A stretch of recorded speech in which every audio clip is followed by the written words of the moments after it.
It is hot. Good afternoon, everybody. We're going to go ahead and get started with our RDA meeting for today, August 27th. I am going to go over a little bit of our decorum and policies similar to last time. First, I want to say I appreciate how it went last time, and I hope that we can copy that same procedure this week. We had over 100 or so people here and 2 hours of public comment, which is pretty incredible and probably, I think, the epitome of an example of public process and public discourse. I think our leaders in other areas could learn from us. So I appreciate how last week went, and I assume that it will go similarly. But just as a reminder for some of these things, we ask that during people's comments, there is no cheering or jeering, clapping or snapping. And it is not that we do not want you to show your support or dislike for someone's comment, but we like to have a place of respect for one another as we give these comments and as we receive these comments. The other thing is, if people are cheering and jeering or clapping or snapping, we can't hear what people are saying. And this is an opportunity for us to be able to hear the comments that are being made. So I ask that we respect the person who is speaking during their time and after. The other thing is, we do have, I don't want that door shut. Sorry. We do have an overflow room. If there are people out and they want to sit in the chamber, there is an overflow room. We have an agenda, quite a big agenda, and things that need to get done, so we are going to ask that we move along quickly.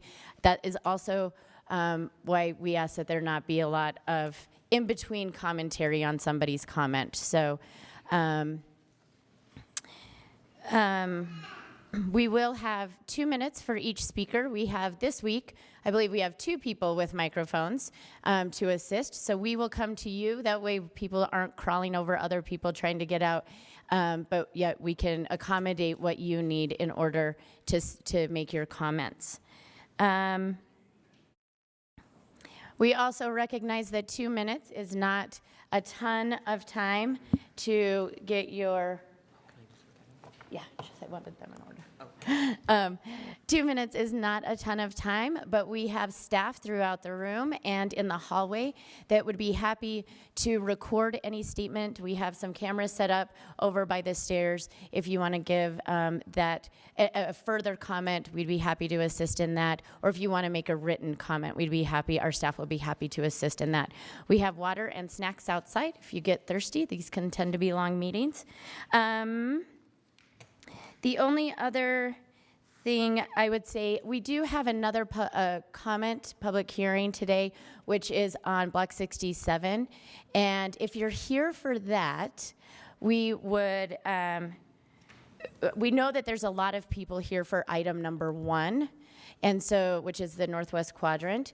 If you're here for item number 2 and don't want to wait around, we will reopen the general comment period, and we'll reopen after we take a brief break after the Northwest Quadrant general comments are done. If that doesn't make sense, because I kind of rambled that off, please raise your hand and one of our staff will explain it to you so we can get moving.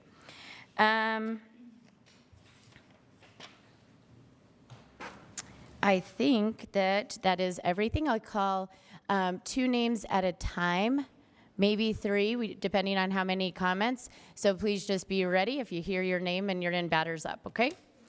So to start off, I have Pamela Starley, if you'll raise your hand, and then Nigel Swaby. Swaby.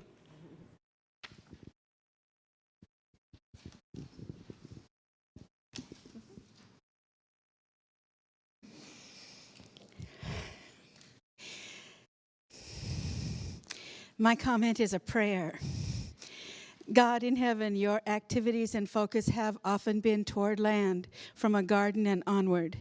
In the vast scheme of things, this patch of land would need nothing in your sight, except that it does contain the precious lives and the fortunes of those around it.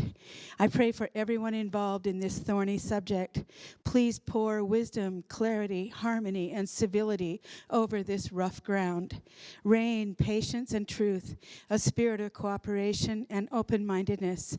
I pray for kindness and forbearance, humility and love between people, and for respect and communication.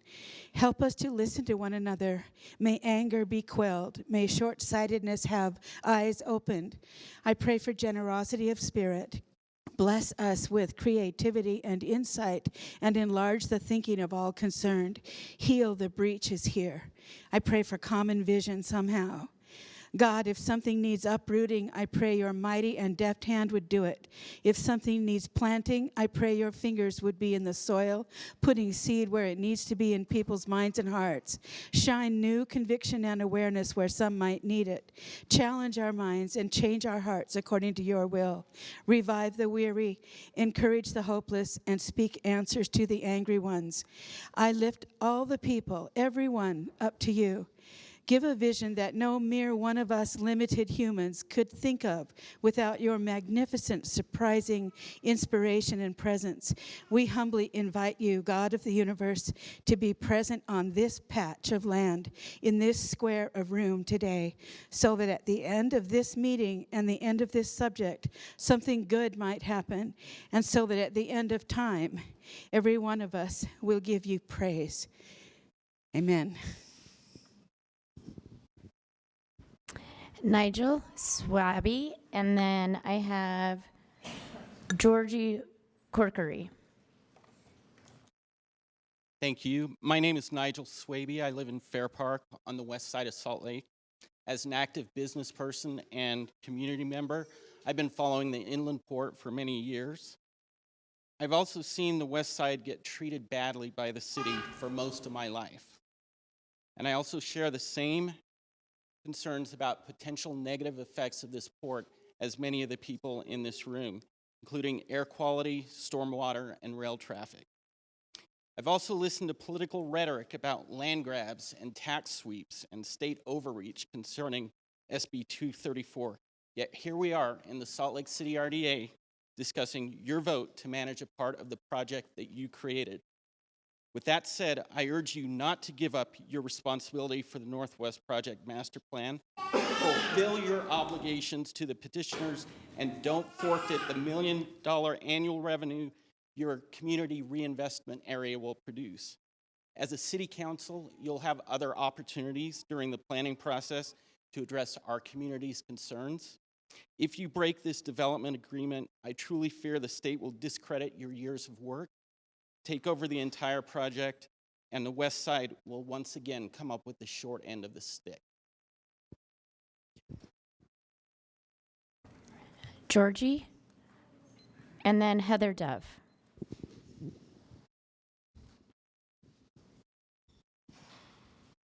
I am a District 4 resident in Salt Lake City. For many years, and for many reasons, I have loved Salt Lake City, but with the leadership and representation that allows the health of my community to be put at risk deeply troubles me. It was said that this tax break isn't for a port when the sign on the land says it was for a port. It's also been said that this port is here to create jobs and give us an economic boost. When Utah's current unemployment rate is 2.9 as of this May, within the top 9 lowest unemployment rates in the United States, and with a rate that has been steadily decreasing since 2010, at least 2010. We do not need this for our economy. If we want to think about it in economic terms, let's look at how much money will be spent by individuals who are dealing with health issues related to air pollution. Let's look at what it would cost to mimic the functions of the ecosystem services that the ecosystem of Great Salt Lake provides. What would it cost globally if this was built? Because this is designated as a globally important bird area for a reason. Let's do something to actually assess the damage that will be done if you approve this phase 1 for the inland port before you approve it. There's no reason to push this forward without doing an environmental impacts assessment.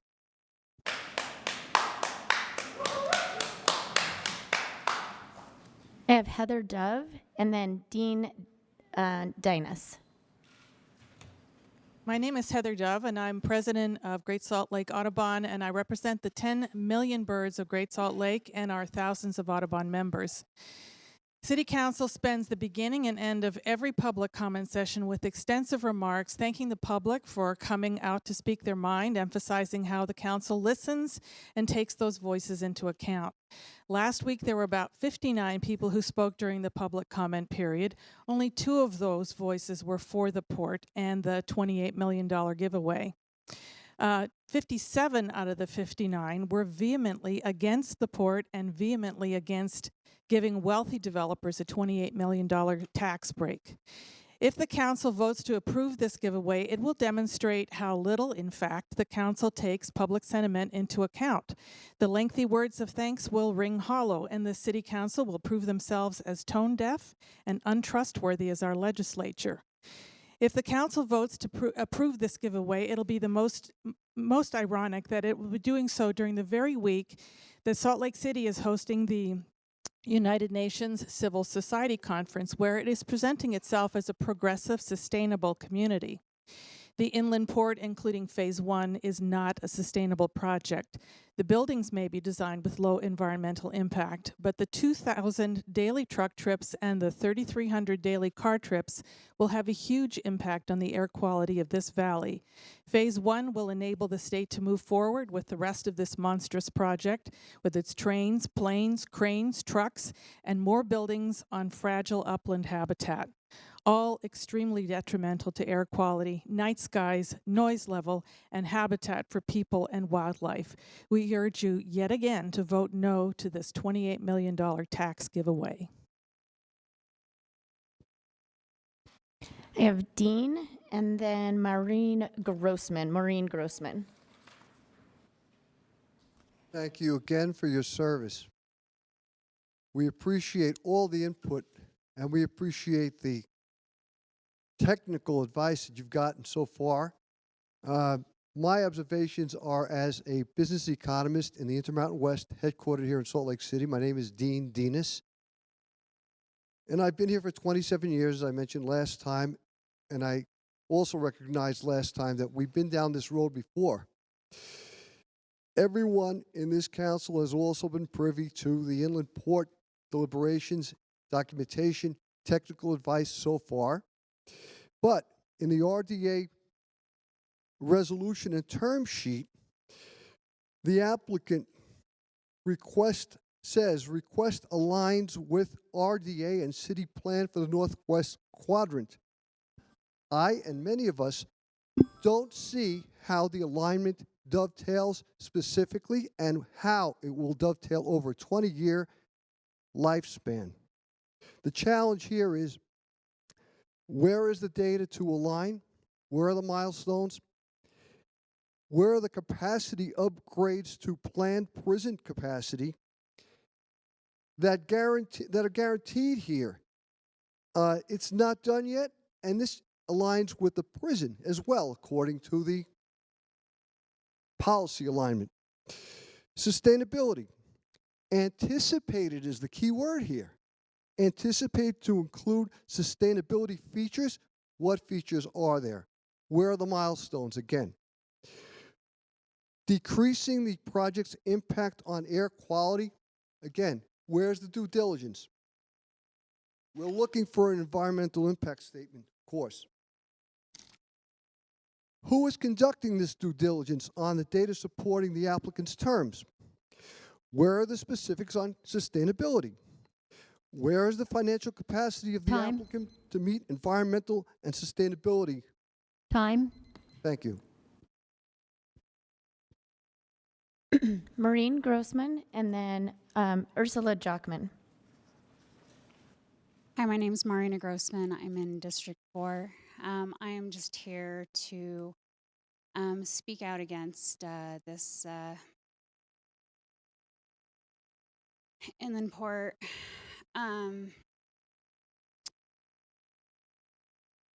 I'm just tired of having to do this fight. That's why you guys are here.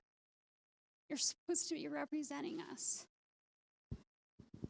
And I will keep coming. I'm here because I have 2 young children. And we live right by a highway. I'm tired of having to fight against more trucks, more cars, more fossil fuels, more extraction. You're our representatives. And we chose you to speak on our behalf. So please do so.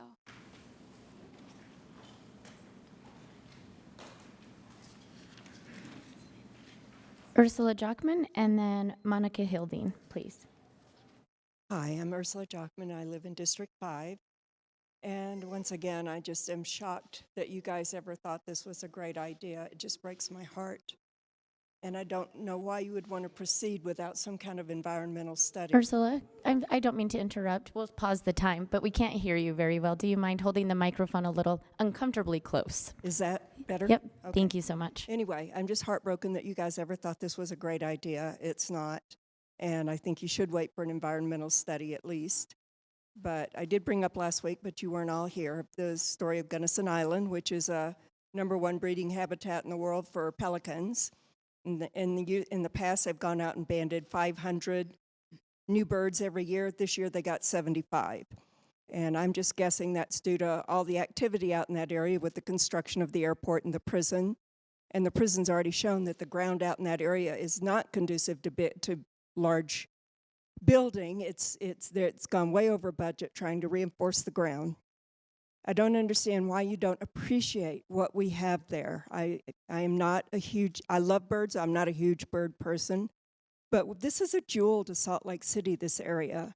And Salt Lake City is a jewel to people that enjoy the outdoors, and that's a big industry that this could affect. Pollution is everybody's concern, and it should be yours. You live here too. And I know the guy that is building the warehouses said that, well, this isn't part of the inland port, I'm just building warehouses. But he has a sign up on the freeway that says Phase 1 Inland Port. And there's no such thing as a green port. Pollution will happen. And not only air pollution, but noise pollution, light pollution. You represent us. We elected you. And I don't know how in the world you could want this. It just blows my mind that anybody that lives in Salt Lake City would sell us out like this. So please, please represent your people and do not pass this. Thank you. Monica Hilding and then John Pren.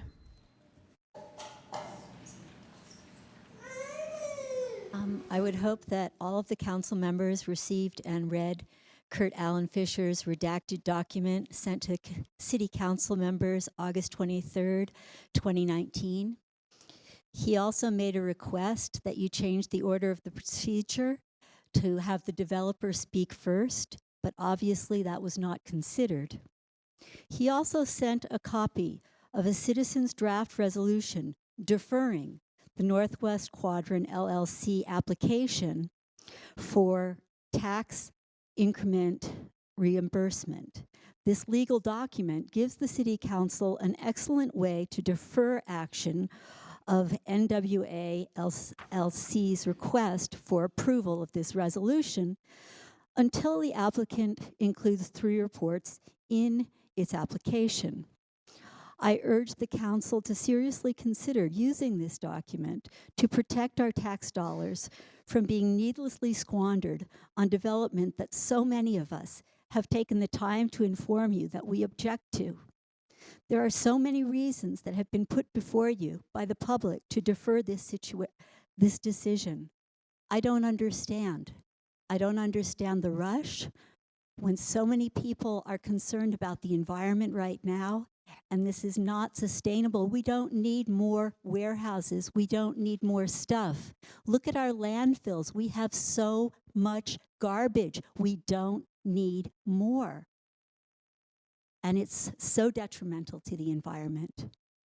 What are you doing? You are city elected officials. This is not sustainable. This is not good building.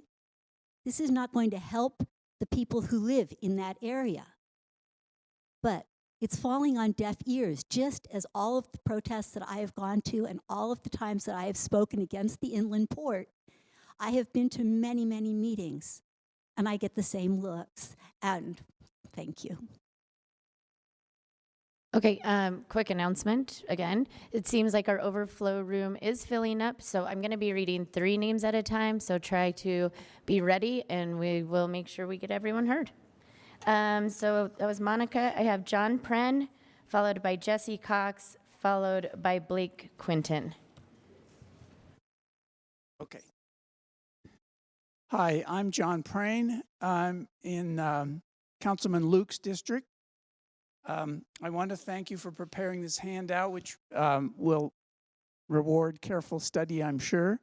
On the back, it says to incentivize this growth is the purpose of the tax rebate. So I just came down from the UN conference at the Salt Palace. It's on sustainability of cities. And supposedly, since Salt Lake is hosting it, we're going to set an example of sustainable cities. And many things we do, of course, are headed in that direction. The one thing that is a problem is unlimited growth. Wherever there's a little spare piece of land, that has no worth until it's built up with a warehouse. That's obviously not in the cards for sustainability. And if you've driven around Salt Lake lately, like I have, the grids are beginning to lock. Our family moved here from California. There, the grids are locked because they can't stop the growth. It's very difficult. So we rely on your brilliant political minds to say it's better to have some natural ecosystem that is worth trumping no matter how many warehouses you could put there. Thank you so much. Jesse Cox, followed by Blake Quinton and Jill Merritt. Also, if you're in the other room and you hear your name, can you please come over here so we can get you?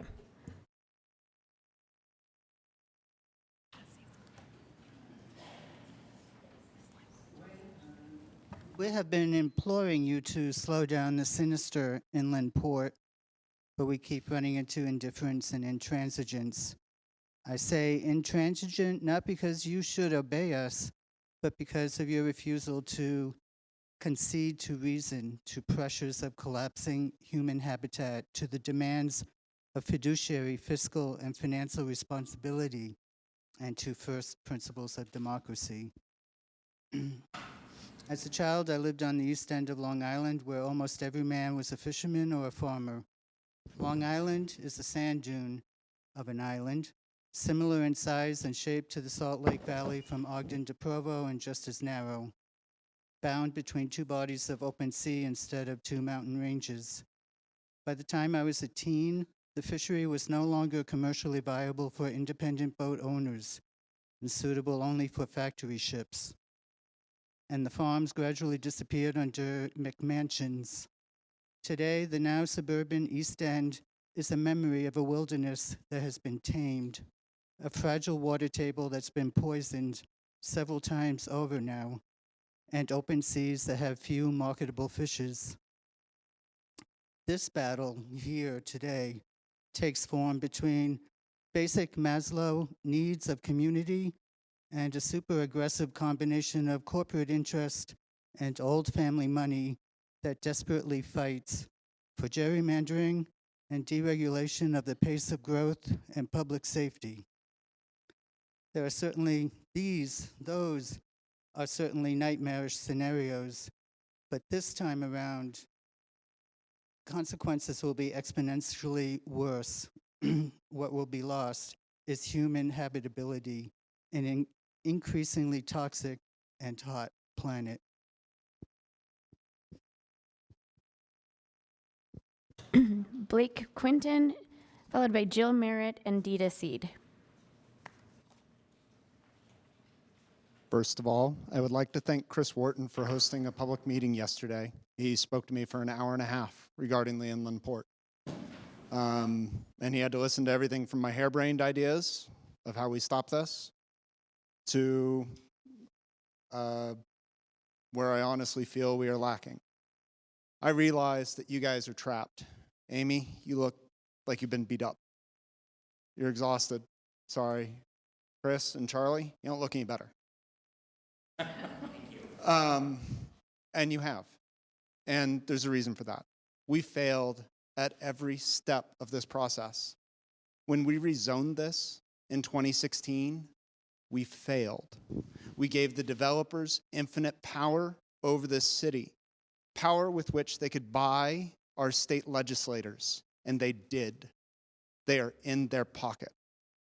As soon as that was through, we were put in a trap.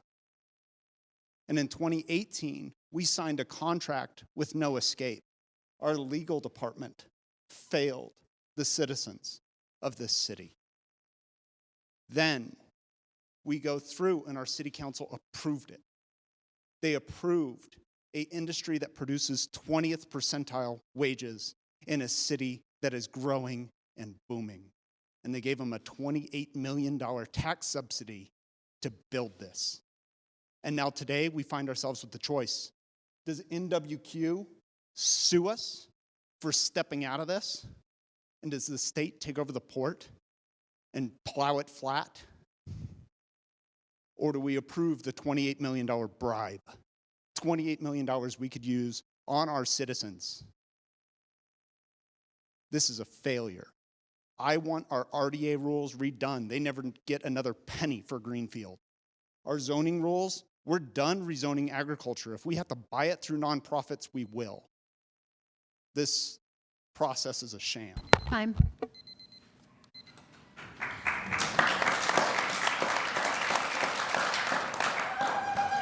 Jill Merritt, followed by Dita Seed and David Shear. For Redevelopment Agency. I feel that you are indeed in a real bind, and I believe one of your staff members who said that you work diligently to do the right thing. And you have to do it in a context where one of the most powerful organizations on the earth has been deaf to what God is saying day in and day out, which makes your job doubly hard. But back to you. Like you, we are a human species in a speeding car heading for suicide cliff. And your choice today may help nothing. We may be going off that cliff no matter what you do. But if you're able, while the privileged of the world are tapping the gas in this car, you can have the satisfaction of tapping the brake. Dita Seed, David Shear, and Kira Kilmer.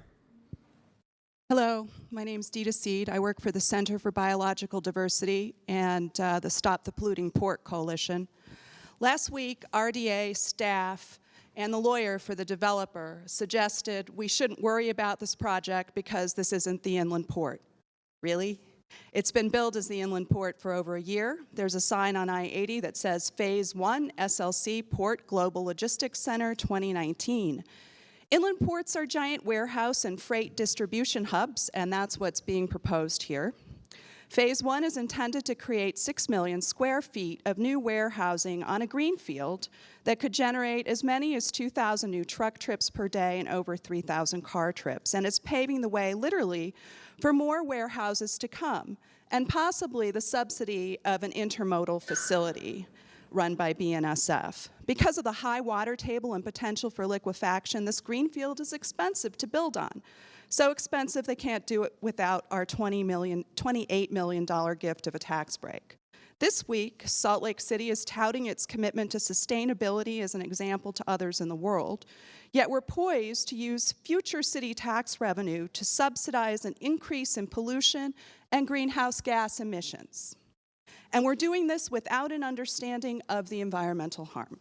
We have no analysis of air quality impacts or greenhouse gas emissions from construction and operation of this project.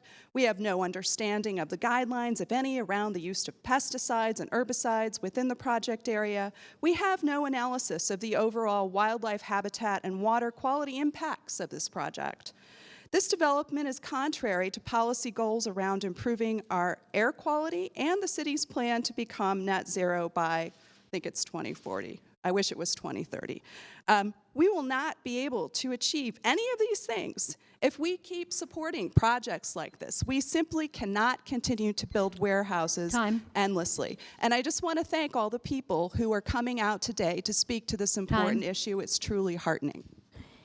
Kira Kilmer, Danielle Everett. Yes. David. Oh, David's here. I'm sorry. How's this? I know it's been a little hard to hear. Thank you for people. keeping me on it. Sorry, Kira, can you? I accidentally skipped somebody. We're gonna let David go. That was on me. My bad.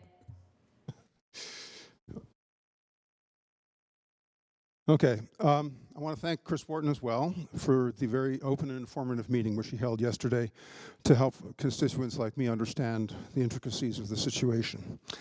As has been mentioned, the current situation is the result of many mistakes. That's water over the dam. I would say that a high priority for the new mayor and council should be to remove the limitations on the RDA's mandate and revise it to allow it to include as criteria for economic development such things as jobs, infrastructure, and environmental impacts. I understand the state's threat of de-annexation. This calls for acute political judgment, which is your area of expertise. I would urge you not to self-censor. I understand the need to avoid the state stepping in and taking action, but I wonder exactly where that line is. I hope the following comments are pragmatic and will allow you to serve the interests of your constituents without placing the city in an even worse position by giving the state an excuse to step in. I urge you to defer action on this proposal and negotiate with NWQ and on the basis of, if you can't use exaggerated job and wage claims, you can probably use the questionable infrastructure costs that impact the eventual revenue that the city will realize as a result of the development. On the basis of that question, I believe you can enter a negotiation with NWQ, and some things you might discuss are including engine warmers in the warehouses, which will avoid the necessity of having all of these diesel trucks idle, which is the source of a lot of the pollution they create. Adding noise and light pollution provisions to the M1 zoning text, and adding additional wildlife protections to that zoning text as well. Thank you. Thank you, David. Kira, it's your turn now. And then after Kira, I've got Danielle and, how do you say that? Tayana Viscarum. Okay. Okay, you can hear? All right, good. I see a few nods. So I live in East Liberty Park. I am a couple of blocks from Hawthorne, where you air monitor. I've been there 37 years. I'm a homeowner. So I pay state taxes and I pay property taxes.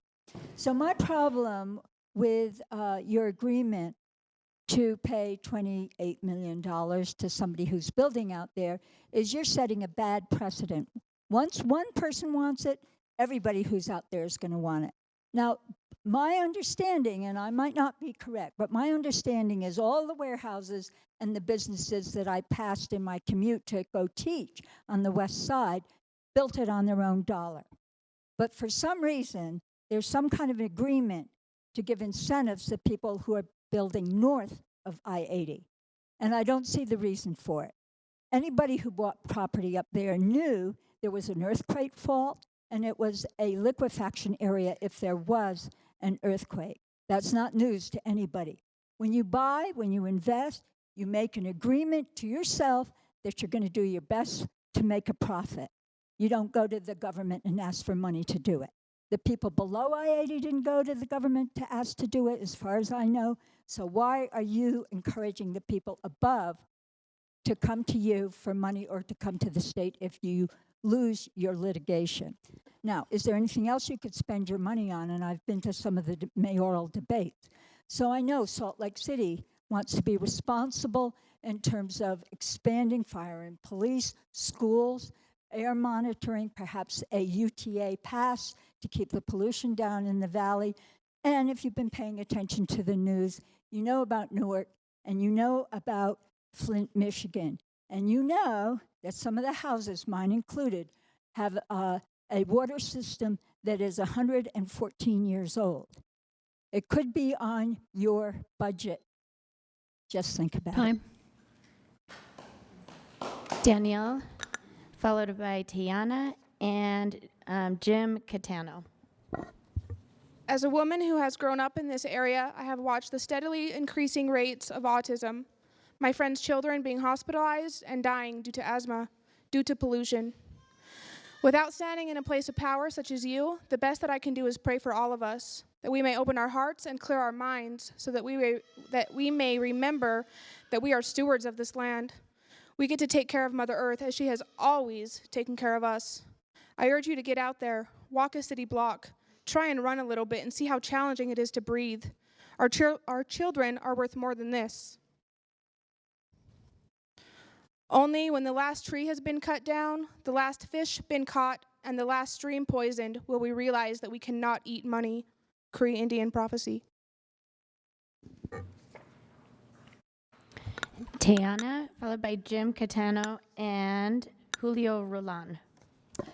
Hauka, I'm here from Kumeyaay and Tongva land in, so you would also recognize that as Los Angeles and San Diego, Southern California. I was here on a prayer walk that we did with SLA air protectors. We ran 380 miles, and we just finished at the Capitol yesterday. So what we've learned, and the reason why I'm here today is to stand in solidarity.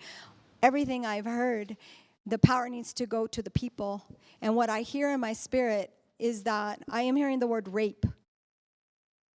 I am hearing the word rape over and over and over, because all of our rhetoric and all of the things that we're saying really means nothing when you consider this import is an act of rape.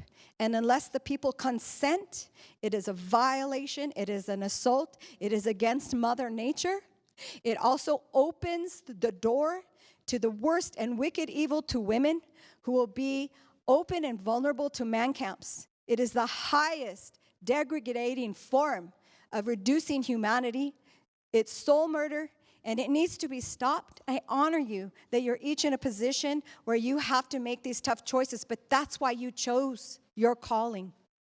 And we hold you to the highest regard to answer that, to protect humanity and protect each generation, because we ran out there with masks on our faces. Do you want your children, your children's children, and for us who are Indigenous people, we are held accountability to the next 7 generations. Do you want your children to be walking to school, your grandchildren, your great-grandchildren in masks because they cannot breathe air?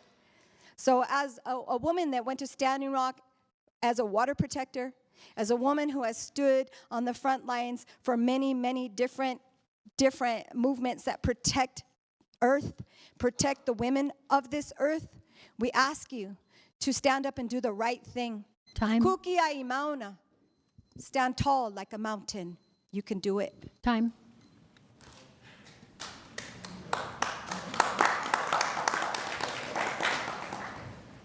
My name's Jim Catano. I live in the Avenues. I'd like to direct my comment to Councilmember Mendenhall. You have a plank in your platform that, for running for mayor that I very much agree with, and that's that we need to bring more low-polluting, high-paying, high-tech jobs into this city. And the whole concept of incentives, government incentives, is debatable in the first place. But what's not debatable is that we should not be incentivizing businesses that we don't want, We should be incentivizing businesses that we do want. And I'd encourage you to rethink this and direct those monies elsewhere. The pioneers, the white pioneers that came first into this valley had the good sense not to plop buildings out in the northwest quadrant. And that was for good reason. I think we need to maintain that tradition as much as we can and disincentivize the development out there through whatever legal means, or through zoning or whatever that you have available to you. And do not direct monies to people who we don't want here in the first place. Julio Roland, then Robin Adamson, and Micah Scow. Hello, good afternoon. My name is Julio Rolón. I've been here exactly a year in Utah. I moved out here for the reasons that everybody's fighting today because of the outdoors and the beautiful terrain that we have around here. I have lived in many, many cities, and I have seen the destruction of the corporations, and you guys are supposed to be responding to the citizens of the United States, but corporations have a chokehold on you guys. And I understand that this is from the top to the bottom. There's nothing we could do about it, especially with corporate personhood in 2011. I seen in 1 year a huge, huge change. Take I-15 all the way south, north, new buildings out of nowhere in a couple of months. Everybody is doing construction in their little cities. That is the attraction of Utah, the small community and the beautiful things that tourists come for. This is gonna destroy part of that. Instead of using this as a tool to generate more revenue for the city by sponsoring people to come and see the beautiful Utah. That is part of the only thing we're missing here is a beach. Everything else, we have it. For every state, we have everything. And I've seen it with my own eyes. I have gone through the whole state, up and down, side to side. And I love this place. I think it's the most beautiful state in this country. Please help us. Everybody's worried about the Amazon, but nobody's worried about the home front. Let's do it here so we could affect the whole world with our actions. They speak louder than words. Thank you. Excuse me, Robin Adamson, Micah Scow, and Forrest Cooch. Since I know that we can't ask questions to you guys, I'm going to ask one to these people. Do any of you know what a cancer cluster is? Yeah, we know. And we know that it's coming for this valley. And that you guys are the front between us and cancer clusters. I just got done with a 13-day journey and prayer where my sister Davina put her feet on every inch of that road, and I also helped. I'm not an athlete. I'm a grandmother. We know what cancer clusters are. When I was a child in the 1970s, I used to watch the TV Discovery Planet and think, how can we ever understand all the biodiversity in this world? It's so vast. That biodiversity is gone, and we've got one of the last remaining vestiges of it. And it is on you. I am sorry it's on you, but it is on you to stop it from going away. We are here to stand by your side in defending us. We will do everything we can to help you, but we will also do everything we can to stop it. It is our moral responsibility to save our children, to save our planet, and to save the animals that keep this planet alive. There are alternative economies. We can help you find them. We can help you find the ways. We can give you all the information that we spend every minute of every day researching because we are fighting for our lives. When I was out there in the desert, I was able to myself go 13 miles walking and running with no lung issues. I have COPD.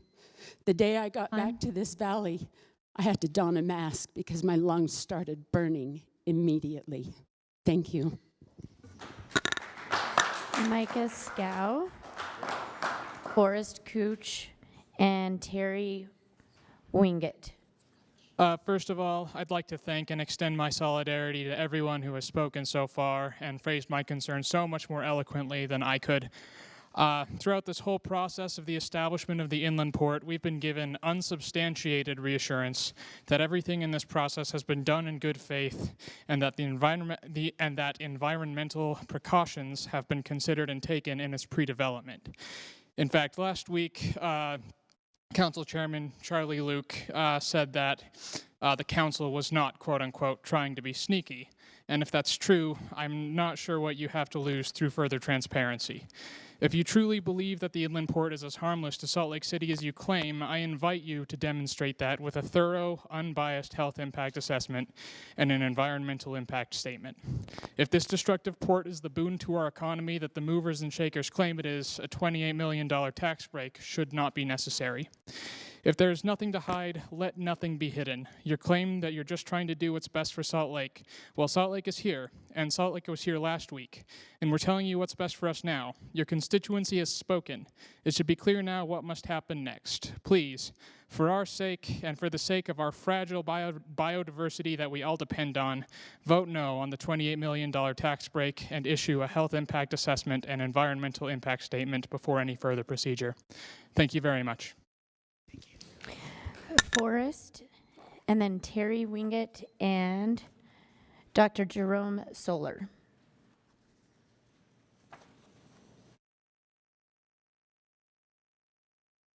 My name's Forrest Kutch. I'm former Director of Indian Affairs for the state of Utah, former resident of the city. And I'm here to speak for myself, not for the Ute tribe. My people are oil and gas nation, and they probably even support the inland port, okay? But this native person opposes it, and I'm here in support of those of you who oppose it. And I understand it's going to be an uphill fight. I just want to point out to you that in 1776, Dominguez and Escalante, when they came into Utah Valley, they found my people raising not only corn, but hemp. If you look in the journal, it'll say it appeared the Utes were raising hemp. That's one alternative to energy that I'd like to see my tribe, you all, pursue. Not to mention other alternatives as well as solar, wind. And I'm aware that they can be corrupted too, okay? But I want to say, besides the alternative arguments, you're going to have to go in there with some spirit, with the power of God, because you're tugging at Superman's cape. And it's not only here, but it's throughout this world. Because Crazy Horse said, he said, the Red Nation will rise again, and it will be a blessing to this nation, because it will be a time of selfishness, greed, and disconnect. My friends, this is what's happened. We've disconnected from our Lord, God the Father. Those of you who are Christians, Jesus Christ. Buddhists. Time. We've disconnected. It's time to reconnect. Thank you. Terry, Dr. Jerome, and then Noel Christensen. My name's Terry Wingett, and a lot of these people have said some wonderful things, and I don't have anything to add to that in a way, but I've lived in this valley for 71 years, and about 10 years ago, there was a president that in his inaugural address, he said that special interests are a thing of the past. Well, guess what? They're not. And we've had 2 years of a horrible president. I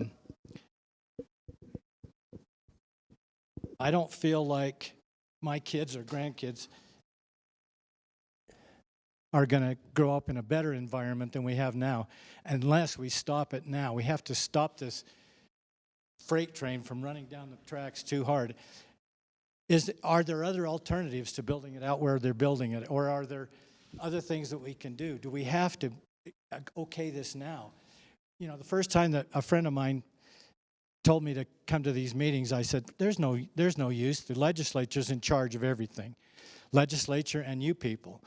So is that true? Do we have a voice at all? I know that when I went to that first meeting, they said, well, there's a possibility that the legacy highway is just a done deal. We're going to do away with that. And it turns out they were right.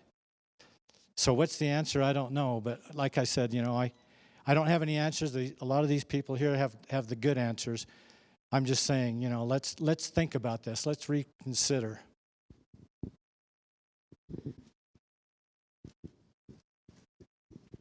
Jerome Solar, right? Yep. Okay. Hi, I'm Jerome Solar. I'm president of a small company in Salt Lake City that does research in artificial intelligence and machine learning for defense, healthcare, and energy applications.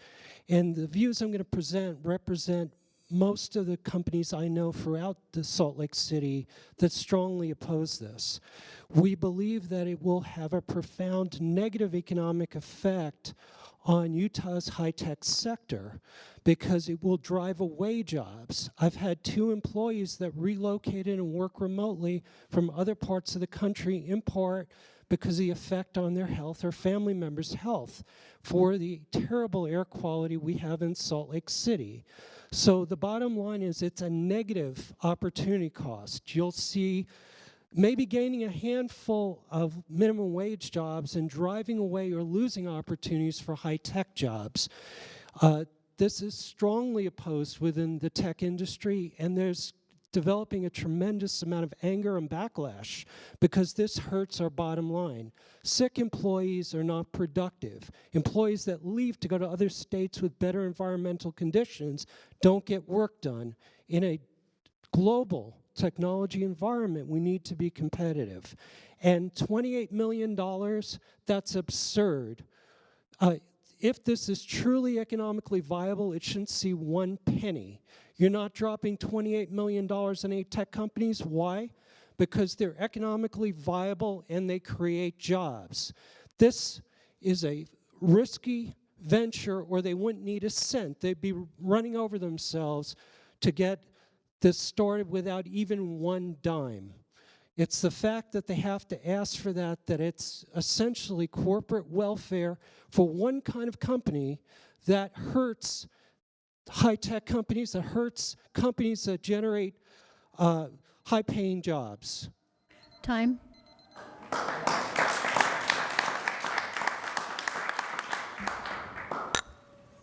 I'm just going to announce a couple other people so they're prepared. So Noelle is next, and then I have Cindy Mon and Olivia Fryer. Thank you, Noelle. Appreciate it. I'm Noelle Christian, and I am in Ana Valdemoros district. And I just want to tell, it's not a democracy if you just have one side.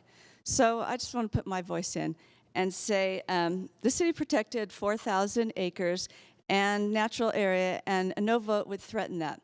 This project will be the most sustainable commercial building project in Utah. The project was negotiated by the city and made sure environmental protections were in place.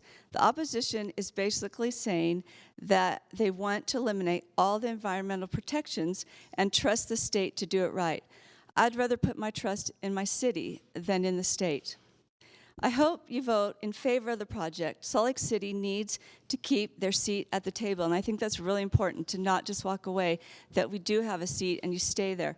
It's a great impact, the area for good, and I just hope that we stay, you know, kind of connected with that. Thank you. Cindy Mon, followed by Olivia Fryer and Wayne Hilbig. I'm Cindy Mon. I'm also of Native American bloodline, and as you heard before, we believe that we are responsible for the next 7 generations. I'm an infrastructure contractor for the past 20 years, and I've built a lot of the infrastructure right around here. And I'm telling you, I'm begging you to defer this vote. So I'm looking at your costs and your maintenance costs at the end of the day when you get it back. I think you need to relook at your numbers, people, because I think you've been sold a bill of goods. So when I heard Forrest speak, he also spoke of hemp. Well, that is a green port right there. If you return the diesel engine to its original design, it was designed to run on hemp, which is white glove clean. It reduces, let me tell you, 93% of the hydrocarbons, 50% of the smog ozones, 50% of the carbon emissions, 30% of the particulates, 50% of the pH, and 90% of the NPAH 1 and 2 nitropyrenes out of the air immediately. So I think people would really appreciate that live around here. But if you also look at the congressional reports, as well as the Department of Ag, Department of Defense, they've all named hemp as the way to get through this. When you look at the building products that that you can build out of hemp, it's got R values of 40 to 80. That keeps your interior heating and cooling down. So when you look at that, think about creating your semi-trucks, your trailers out of the same materials. Again, 40 to 80, so you don't have your reefer units running all night and just polluting the place. You know, we have a real opportunity here. And as an infrastructure contractor, I know that you guys have been planning this for years because it takes that long. And by taking responsibility now for what we can do later, you know, taking responsibility now would prevent your children from having to do anything later. Thank you. Olivia Fryer, followed by Wayne Hilbig and Beverly Cooper. As you know, I'm sure many of you know, the air quality here in the winter with the inversion is already some of the worst in the world and causes many health issues to our citizens. So I please urge that you protect their health and your own by not continuing with the building of this port. And I just want to address the congregation. How many of you are vegan, vegetarian, or attempt to decrease your meat consumption? That's great.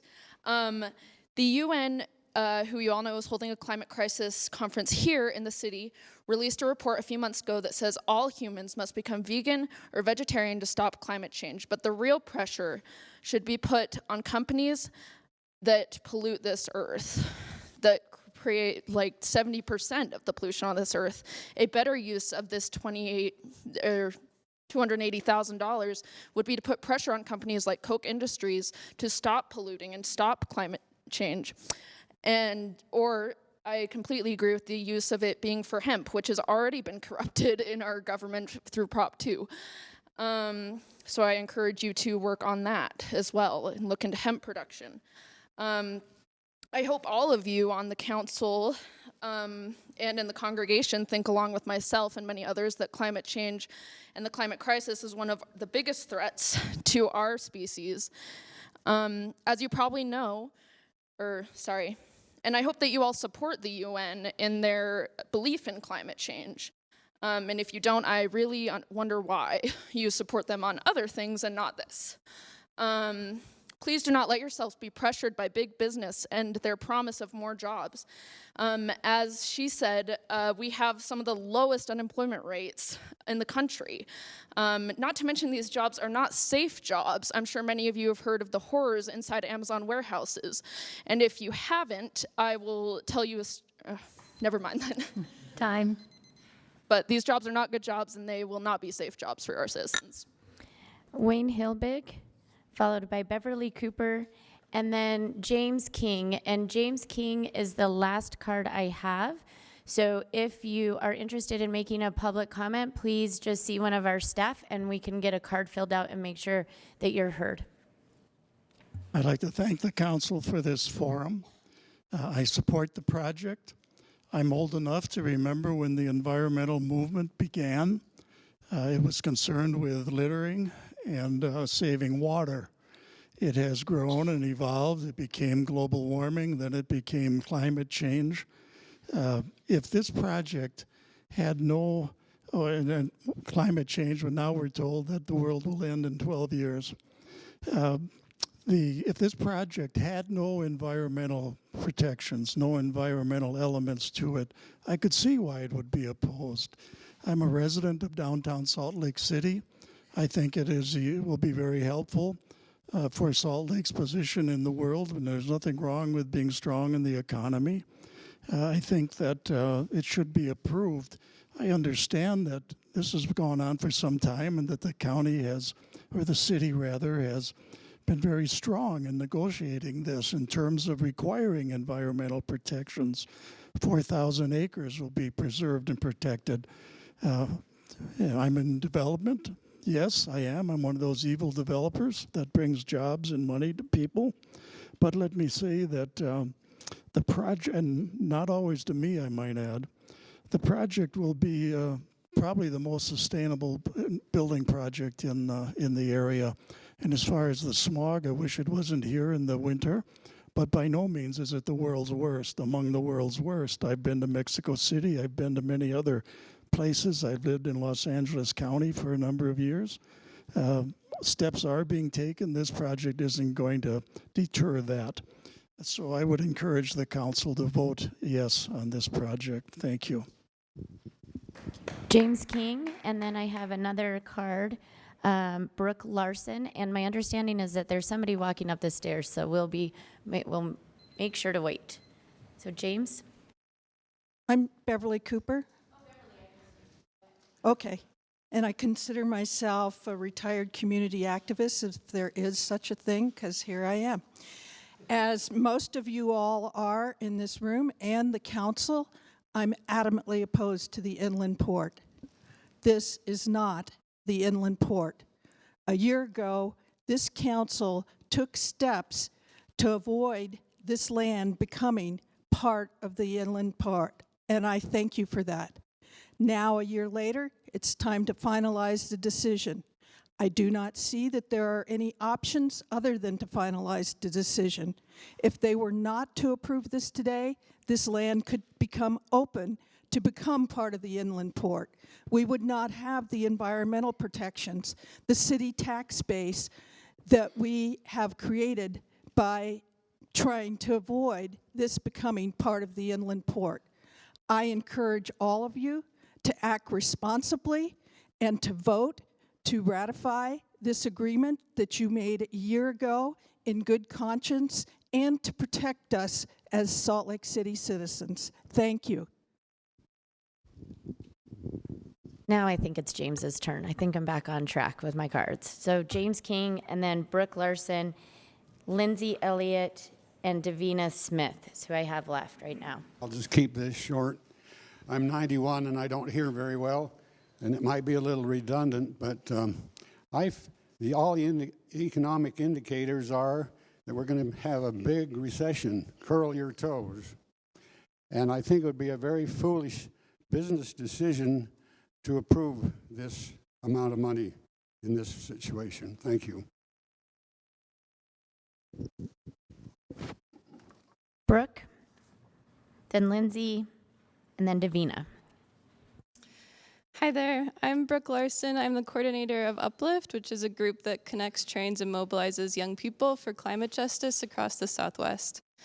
I also grew up in Salt Lake and love my home, but increasingly question if I want to stay here because of the endless growth mentality that has led to us having at times the worst air quality in the country.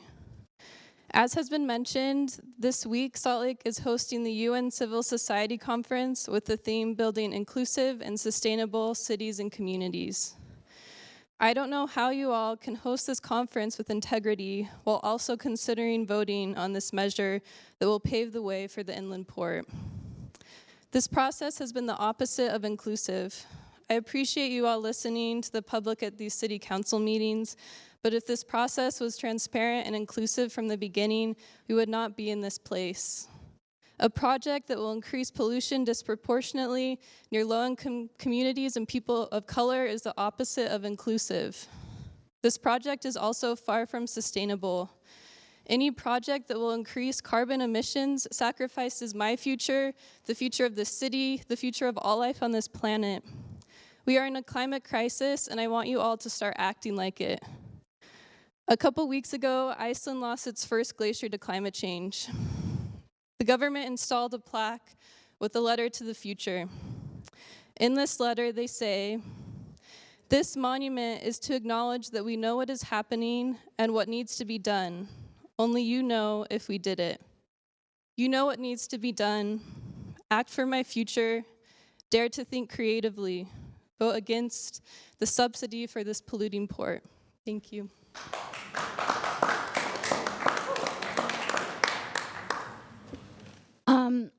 I've lived here in this valley for almost 15 years, and one thing that is very obvious to me is that the air quality has gotten a lot worse. And I bike every day, and it hurts, and it's just getting worse.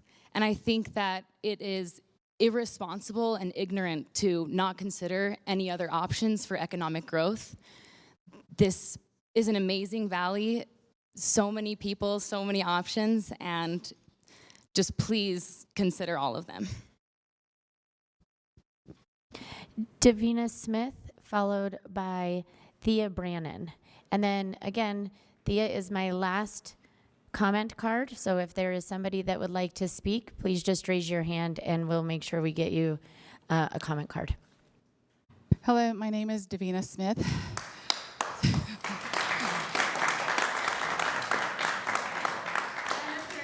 I thought I was done running. So I'm the Danette woman. I'm the executive director for Salt Lake City Air Protectors. I hope every one of you, if you could look at me, please, know that the 330-mile journey from Bears Ears to here is not only about running, it's about many things. It's about protecting Bears Ears. It's about what's happening here most of all. I live in this city. I had to wear a mask coming here. And so the thought of expanding, the thought of that, I'm not sure why we would want to do that. I've met so many animals along on my run. And the thought of how we're going to impact the migration, but also ancestral ties.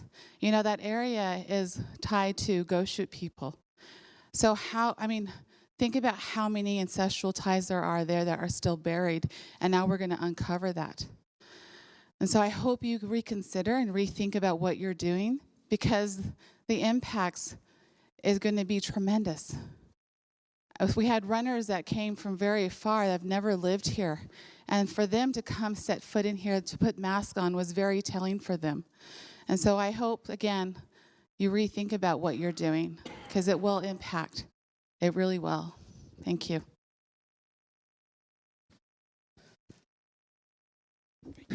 I have Thea Brannon, and again, that's all I have left at this time. Hi, my name's Thea Brannon. I'm a citizen of Salt Lake. I came last week and spoke. I'm not privy to all the details of the contract and whatever agreement you all made or whoever was on the council at the time it was made. I know that you have, as some people have pointed out, you're in quite a pickle, and I appreciate that. Whatever decision you make here today, based on your greater knowledge than I have, I really hope that going forward you will look to the future and not to the past. This is not 1870, Crossroads of the West with railroads meeting here and nothing else. It was empty then. It's no longer empty. It is packed. It's not 1970 either when this idea for an inland port was first put forth. Maybe it was a good idea then for promoting growth, but it's not the kind of growth we need. So please, going forward, look to the future and make this a beautiful valley like Brigham Young saw it so long ago. Thank you. Thank you. Sorry, is it only like a sum Yes, sorry. But if you have other comments that you want to make, we will take a break in a little bit, and of course, we can always email and or write it down, and we'll get those comments for sure. If there is no further general comment, then we are going to move to the first item on the agenda, which, surprise, is Northwest Quad. So I will, yes, just a matter of business. The next item on the agenda is Block 67, and so if we have members from the Japanese American community that want to speak, I'll reserve some time at that time as well after this briefing. I do encourage everyone to stick around and have any questions you may get answers to some of the questions that you may have, and we will be taking a break after this, a very brief break after this agenda item, and I'm sure any of us will kind of mingle in the hallway for a second, but we do have other business that we need to take care of, so it'll be a brief break. With that, I think I'm inviting Danny to the table. Are you coming up to the table or no? No? Great. I don't know that I need you.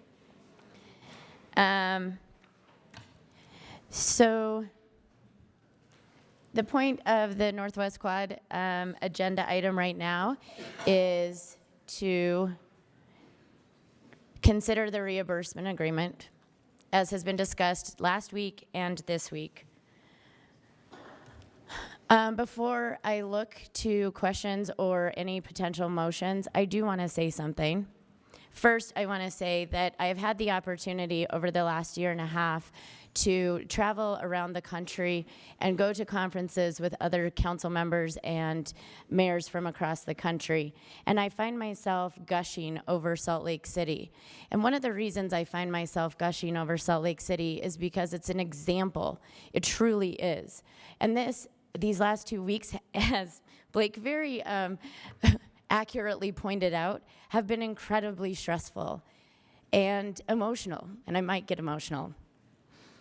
But I appreciate the respect that each of you have shown each other and have shown us. And it really, when I said it earlier, I meant it. It's the epitome of what the public process looks like and what other people should certainly look at as an example. I also want to say that part of our job as elected officials is to protect the city and to protect the residents. And we have seen, and this has been exampled and evidenced over and over again in the past, that one of the only ways to protect this city and to protect our residents is to have a seat at the table. It is to sit there and have the hard discussions. And since I started on this council, that seat at the table as it pertains to what is now called the inland port has been jeopardized. We have had to fight to have our voice be heard. And we've been trying to protect that ever since. This idea of the Northwest Quadrant Master Plan started over a decade ago. It was revitalized in 2016, and we went through every public process that we have in place to go over these agreements. We reached out to the community members and we went and followed the process. That process certainly quickened when we heard rumors of impending doom, of the legislators and the state taking over 1/3 of our city, 1/3 without any of our control and without any of us being a voice at that table. So we did what we could to be here and fight our way back. We worked with the state on pieces of that legislation.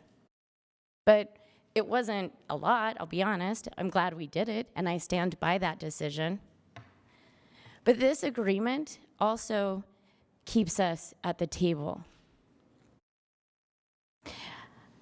We were at the table when we asked them to protect 4,000 acres of land, over half of this project, over half of what they could develop.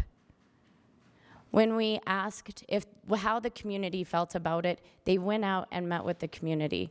When they asked how the Audubon Society felt about it, they went out and met with them. When we asked what are the public benefits, they said we're going to create jobs, we're going to have environmental sustainability and creativity, and we're going to ensure that we get 10% for affordable housing, and it, like I said, it keeps that seat at the table. I'm not saying that we're writing a check for $28 million if we vote yes on this, because they still have to earn it. This is not a blank check that just is given away. They still have to earn it. They have to create and follow through with what they said they were going to do.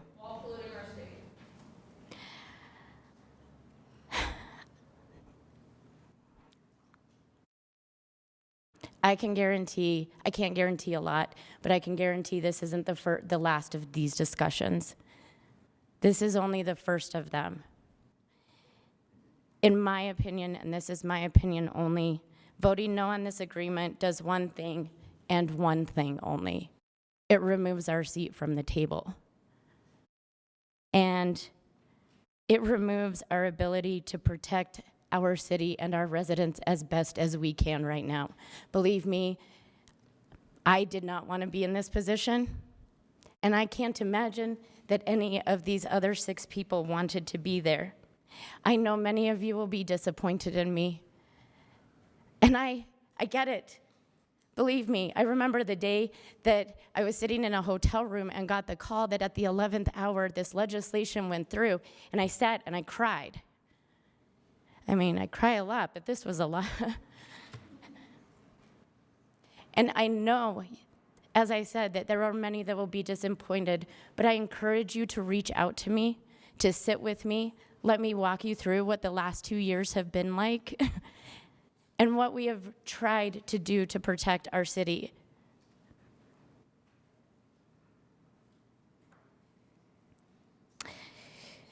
I really appreciate all of the things that you have said, and I hope that we can move forward in a positive way from here. I'm not ready to lose our seat at the table. I'm not ready to give up trying to protect our city and our residents as best as we possibly can. Other council members?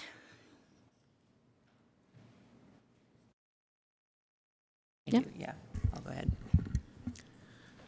So today this is one of the hardest votes that I've had to make since joining the council. And as is often the case with a lot of decisions that come before us, and I'll remind you, we as a city, we are an administrative subdivision of the state, and we are required to follow certain laws. And I take that into account when I'm thinking about today. Both sides of this vote are extremely complicated. The circumstances are complicated. The consequences are, in some instances, are unknown. The applicable law is in many ways unfavorable. The alternatives have been pursued and exhausted. So how do I make the decision today? When I was running for office, I did not make a lot of promises. I didn't promise to put a stop sign at a specific intersection. I didn't promise to build something on a specific lot. I didn't promise to listen to one group over the other. What I promised to do was to be data-driven. I promised to do my homework. I promised to show up and ask questions, even if it was awkward, and even if I knew that we were not going to like the answer to these questions. I promised to fight for progressive values while still listening to all sides. And when it came time to vote, I promised to make the best decision I could under the circumstances, with the facts before me, and under the law. These promises that I made have been put to test many times, and never more so than this last week. Yesterday, I held a 6-hour open house with residents, primarily with residents from my district. I also fielded calls, texts, social media posts, and I'll tell you that that what we do today, it takes longer than a short speech to explain. It takes more than one email to explain. It takes more than a social media post to explain. But after I walked through all of that information with my residents, after I answered the questions that they came to me with, and after getting those exhausted and brainstorming with them, all of my constituents walked away understanding that the legal reality is what it is. The political reality for different values outside of this community is not favorable. The stakes are high, but continuing this agreement is the better choice. What you see today is a culmination of a multi-year, multi-council process. I wish we could have this type of interest and participation in all of our council decisions. But so again, I would. I wish we could have this type of participation and all along the route up until today.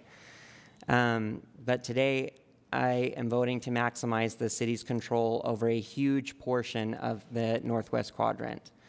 I'm voting to protect city residents and their taxes from foolish litigation that we will lose and that we will all pay for. I'm voting for that while still allowing the current pending inland port litigation to go forward.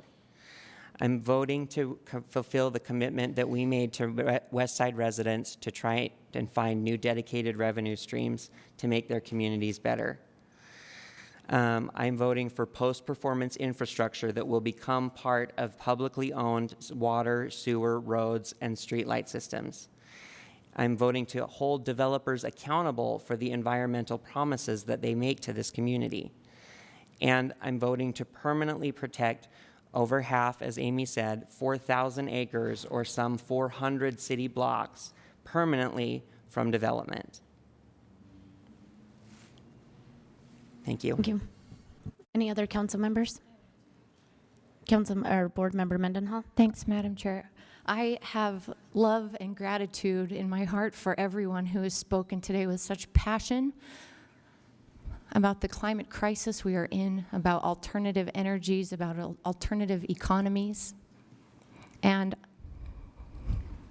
I wish that the reality that we face today and that we've faced since 2017 meant that a no vote today would actually advance our climate desires.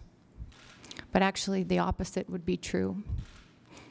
The state has made it clear to us as city leaders since 2017 that if you don't work with the private property owners to develop their land, we will do it for you. It's been truly a strange and sometimes difficult experience to be seen by many people as being on the opposite side of the inland port issue, but this has never actually been a choice for Salt Lake City leaders. The question over these years has been city control or state. Mayor Biskupski signed the contracts with Colmena and Rio Tinto last January with her eyes open, I believe, and with intention, which was to ensure that that land north of I-80 was legally planned and legally protected from state legislation we knew was coming. We just didn't know how bad it would be. If the city council rejects this reimbursement, the city will be in breach of a contract, and I doubt they would even take the time to sue us. The Inland Port Authority has already drawn it into their area. Breaching that contract would result in the city losing planning control, environmental standards, and tax revenue from 7,000 acres of the Northwest Quadrant, including the 4,000 acres of sensitive wetlands. Voting against it might make us feel better for a moment, but it would be devastating for the city and for the environment. I refuse to step aside and make it even easier for the state legislature and the Inland Port Authority to take full control of an area at the expense of our city's needs and priorities. It would be unilateral surrender. And in good conscience, I cannot do it. Anyone else want to say something? Board Member Valdemoros. Thank you, Madam Chair. Thank you, everybody, for your comments. And I'm going to read my statement so that it's as clear as possible. In my professional city planning opinion, I cannot discount the amount of work put into by my peers, other professional city planners in the master planning of the Northwest Quadrant. This has been a project that goes even before I started at the planning division. Even in the 90s, we were talking about this area. And the best balance for the development of this area has been identified for light industrial. All of this with having in mind that we can produce policies that are sustainable, that are environmentally responsible, and promote the economic development of our city. I agree with the mayor's spokesman, Matthew Rojas, when he said that this agreement reflects our values, get environmental protections, and we are at the final stage of just fulfilling our contracts with somebody who is willing to actually operate with the city as a fair partner. I see these agreements as an extension of the existing international center and an opportunity for Salt Lake City to preserve thousands of acres for wildlife, for environmental protections, and which very well could be completely lost if we don't ratify the present agreement. I'd rather be at the table, having zoning and taxing authority. This means that I will have the authority to amend zoning districts in that area to be in tune with sustainable practices to protect the environment and the development. This is also a project that is performance-based, meaning that the tax increment reimbursement will only happen if the property taxes increase due to the development in the area. The balance to me leans towards moving forward with this agreement. The responsible thing to do is to ratify it. Thank you. Thank you, Anna. Charlie? Chairwoman Fowler, thank you. I was not planning on speaking today, but there are a couple of things that I do want to address. When the City Council got involved in the Inland Port process, we were unanimous as a council, and we were unanimous with the administration.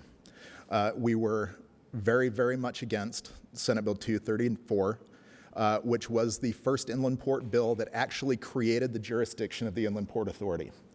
That was the legislation that took a third of the city away from the not only the taxing jurisdiction, but the planning and zoning jurisdiction as well. The council and the mayor were united in that opposition. The council continued in working with the legislature to try to improve that bill, to try to improve that. We were starting somewhere where we were facing an issue that was 100% bad for Salt Lake City.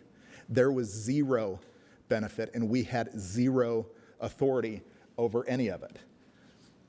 But we've worked to add different pieces. We've worked to add environmental requirements. We've worked with the legislature to add air monitoring. We've worked with the legislature to add affordable housing pieces to that. They're small, you know what? And we're now facing a situation that we started out at 100% bad, and now we're probably 70% bad. It's still bad, but without us engaging, without us working with the legislature to continue to try to find better results before there's ever a shovel in the ground, we would be back with this entire project being 100% bad. There is one piece. So my colleagues, those who have spoken, have talked a little bit about this, that this development agreement was grandfathered in the legislation. That is true. The legislature has not drawn the boundaries around this. The boundaries are drawn to include this. If the development agreement does not stand, that doesn't mean, if we vote no, that doesn't mean that the development will not happen. It means that the city's oversight ends. That's the issue. And I've now heard, over the past couple of weeks that maybe it's better to work with the state than with the city because of, the environmental concessions that we were able to get in. And that's great to hear, that there is finally some acknowledgement that our work is being appreciated, because it's not easy, it's not fun. If we wanted to sit up here and take a political vote, if we only cared about getting reelected or focusing on and doing something that was a feel-good measure, sure, we would vote no. And then the city would have zero control. The 4,000 acres that we were able to set aside, the other environmental considerations in working with the developer would all disappear. And the fact that I'm now hearing some people saying that maybe they would have a better shot working with the Inland Port Authority and the legislature is crazy. I'm sorry. Well, maybe more.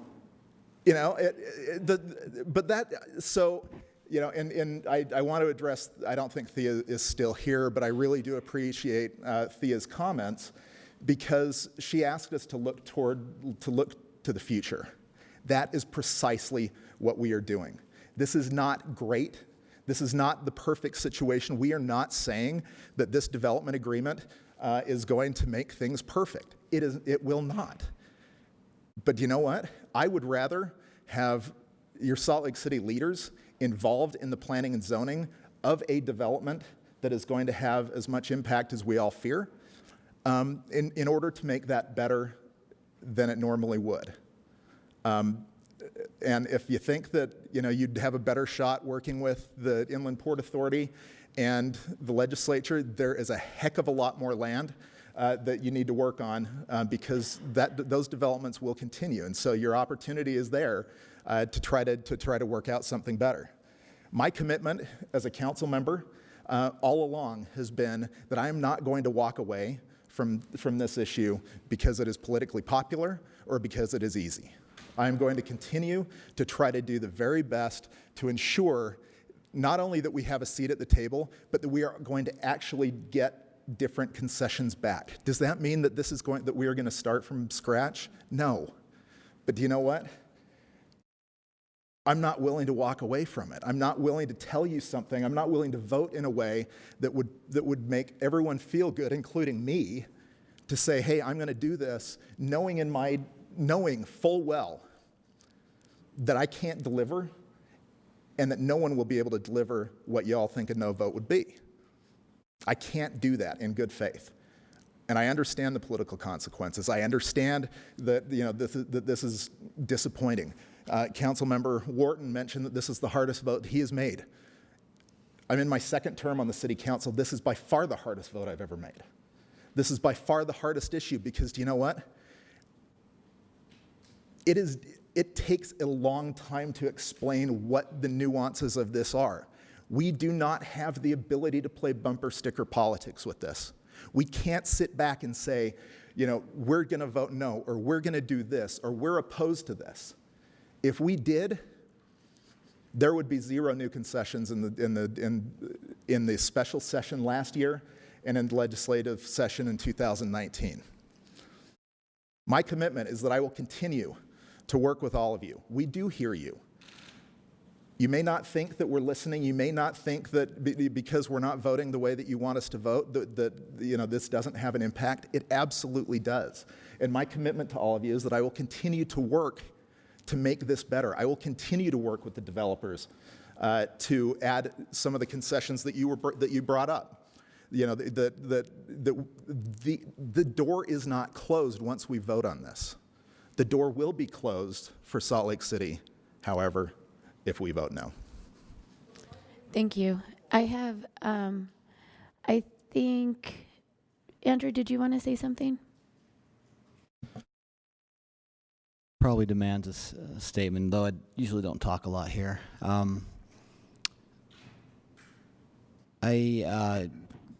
Living in Glendale and having a 5-year-old and a 2-year-old, I'm sensitive to this vote and the port itself and this our responsibility over there. My decision comes down essentially to the same things you've heard from particularly Councilmember Mendenhall and Councilmember Luke. about the city's ability to influence that particular parcel and the parcels around it, and our ability to continue to influence what goes forward with at the state level and with the inland port.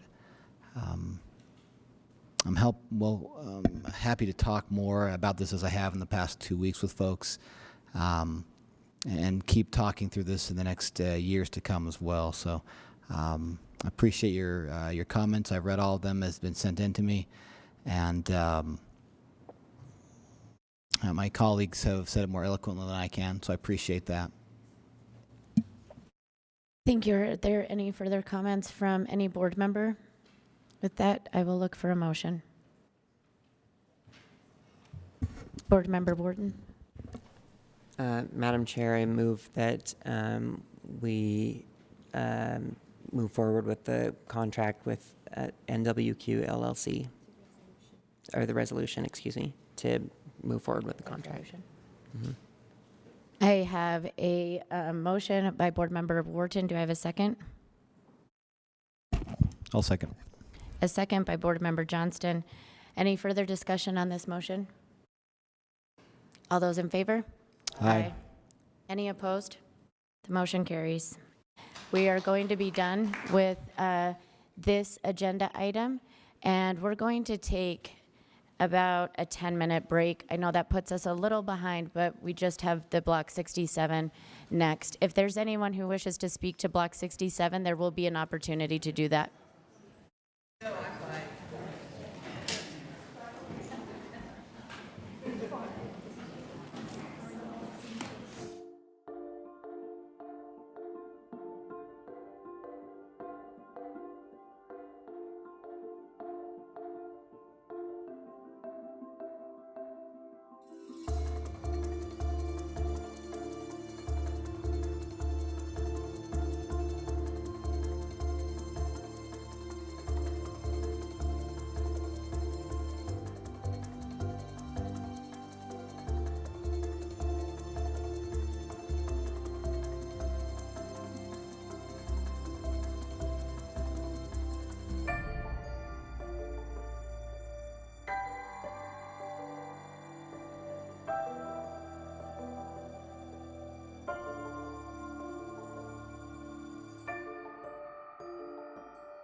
Where's Andrew? Anna.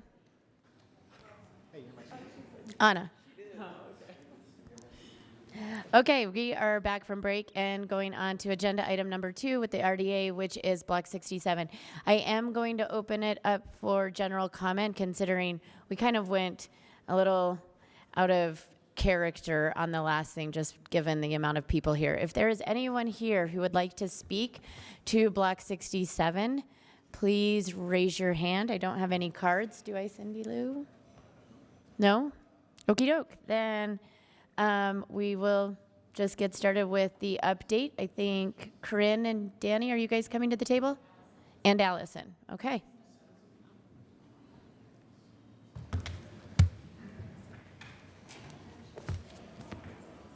And I've noticed too that Mr. Ryan Ritchie, one of the developers, is here. So council members, if you have any specific questions, we certainly can ask Ryan to come to the table and answer them. But we'll just get started with the update. Here comes Allison. Sorry, I started without you. Apologize. That's why Corinne and I are looking confused, because we all just agreed that Allison was going to do most of the talking. So My apologies, Madam Chair. And now my computer won't cooperate. So today the RDA board is set to consider voting on the interlocal agreement between the RDA and the county for the Block 67 North Development Project. This is, I believe there has been conversation, which you may already be aware of, about from last week, about some of the contours of this development, the interlocal agreement with the county, and it includes, for example, certain amounts of safeguards to make sure that the Japantown community will receive some benefits and some mitigating efforts by the city and by the county to make sure that the board does keep its promise to try to help out that area. If there are other questions, then I'm sure either Danny or Corinne or I can try to address them. We also have a motion sheet, which is in your folders, for you to consider when that time comes. All right. Any questions? I know we've all heard a lot about Block 67 over the last year. Has it been longer, maybe? And again, I want to just extend a super thanks to all the staffs that have worked with the communities and the county and the developers to make sure we have a good project at hand, I think. So, and all the community involvement. So that's all I have to say. Does anybody have anything else to say? Questions?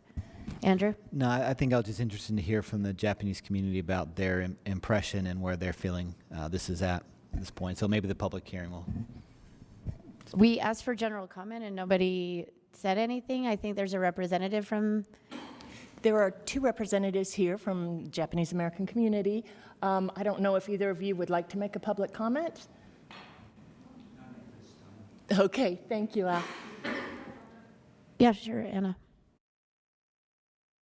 As we talked earlier at a small group meeting, I'm very excited about this project, and also as a city planner and as of working in nonprofits in the past, it's usually the community groups get together and plan their community or their block, but the funds are not available, or they come later, or things cannot happen as quickly as we have hoped. But with this project, and with the developer willing, I highly encourage the community there to continue being involved, and I know you have, to continue working on your plans and your goals so that this can happen sooner than what I've had to deal with in the past. And so take advantage of this opportunity, and let's have a really cool, more cooler than what it is right now at Japantown. So, Chris? Thank you. Yes, thank you. I just wanted to ask, was there, in the change of plans since we've seen, was there any change to the back of the design that is on Japantown Street since the last time we were briefed? Not since, do you mean from last week's meeting? No, since Oh, since just the before very that. beginning. March, I think. So yes, the developer has agreed to certain design changes, which would be on this corner here of 100 South and 300 West, pulling that back a little bit for some exposed retail or outdoor seating. Then we also have talked about a lot of the trash removal going behind doors. They're high-speed doors that go up and down, Right. and then also connecting and regrading some of Japantown's property for connection in the mid-block, basically in the right where the line of the TVs is. So there's connection from 100 South to the mid-block walkway. Sorry, I should use this one. So basically, I won't go through all of them, but basically whatever the developer committed to as far as redesign so that it's not back of house facing 100 South Yeah. is within the tax increment reimbursement agreement, which Right. will come to you in October, which is the agreement between us and the developer. So you'll be able to see them fleshed out there, but they are part of the agreement. Great. And then second question is, I know that there's not an affordable housing component to the first phase. What are the options about including an affordable housing component in the second phase? Yeah, I think that's a great question. There is not an affordable housing component within the buildings themselves in phase one, but there is a 10% set aside from the tax increment. So that is money that will be available for the agency to spend on affordable housing elsewhere. As far as phase two, we do not have any financial participation commitments in phase two at this time. That would be something that would come back to the board if that was requested. There is not necessarily anything called out within phase two right now. The developer has expressed willingness to discuss that and see if there is a component of that can be included in the project. But right now that's not part of their phase two efforts, and we don't have any financial participation in that yet to speak to. Do you know if that if they've met with the owner of the Jackson Apartments at all, or the Jeff? I can't speak to what level of conversations the developer has had with the Jackson Apartments, but I can say that as an agency, we have received an application from the owner of the Jackson Apartments as part of our NOFA, and I'm going to awkwardly look at Tammy right now to confirm that that's correct. Okay. So, yes. Okay, thank you. And then also, as far as the Japantown representatives, we did call everybody today, and there was a lot of conflicts, but we have been working with them on the schedule, so there's also opportunity for public comment in the September 7th meeting for City Council for the CRA plan and the city agency agreement, so hopefully that schedule will work a little bit better for members so you can hear from them again in the future.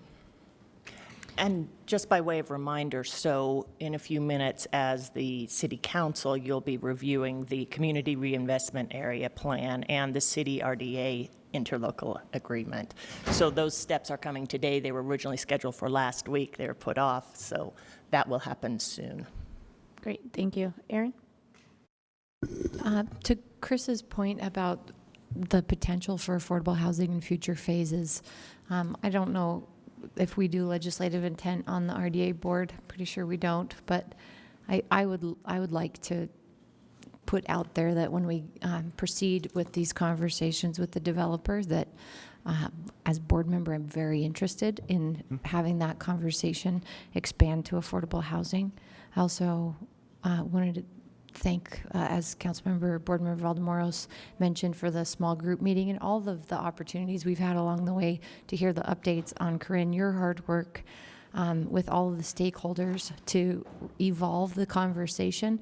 Frankly, I'm very pleased and a little surprised at what a positive opportunity sits before us today compared to where we started with this over a year ago. So thank you, and to all the stakeholders, including the county, for the hard work you've put in to bring something that really is set to serve the Japanese American community and highlight that area. So I, as we talked about in the small group meeting, I encourage the community to put together a CIP application, bring it to this body as the City Council in the future, and help us bring this to fruition. Thank you. Yes, great. Anybody else? In that case, I will look for a motion. Here. Thank you. Welcome. Madam Chair, I move that the board adopt the resolution authorizing execution of the interlocal agreement with Salt Lake County for a portion of tax increment for the Block 67 North Community Reinvestment Area, subject to the city's adoption of the corresponding community reinvestment project area. Second. All right, I have a motion by Board Member Wharton, a second by Board Member Luke. Any discussion on this? All those in favor? Aye. Any opposed? Great, then that's it. We're good.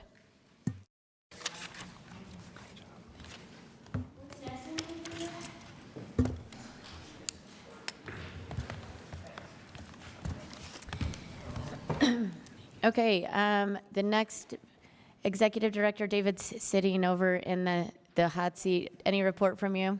Great. Danny apparently left the table, so I guess there's not a report from RDA staff. That was easy. Any report from you, Mr. Vice Chair? I'm still suffering from a headache from the previous agenda items, so. Yeah. Once again, I just want to thank everybody on the RDA staff and this board for working through some pretty difficult stuff. And good work. Strong work, team. Strong work. With that, there's no consent. We're adjourned. Mr. Chair, what time do you want to reconvene? So I'm looking right now. Does anyone need a break? Or can we just switch back to reconfigure 5 minutes and then so 4:15 we'll start back up? Thank you.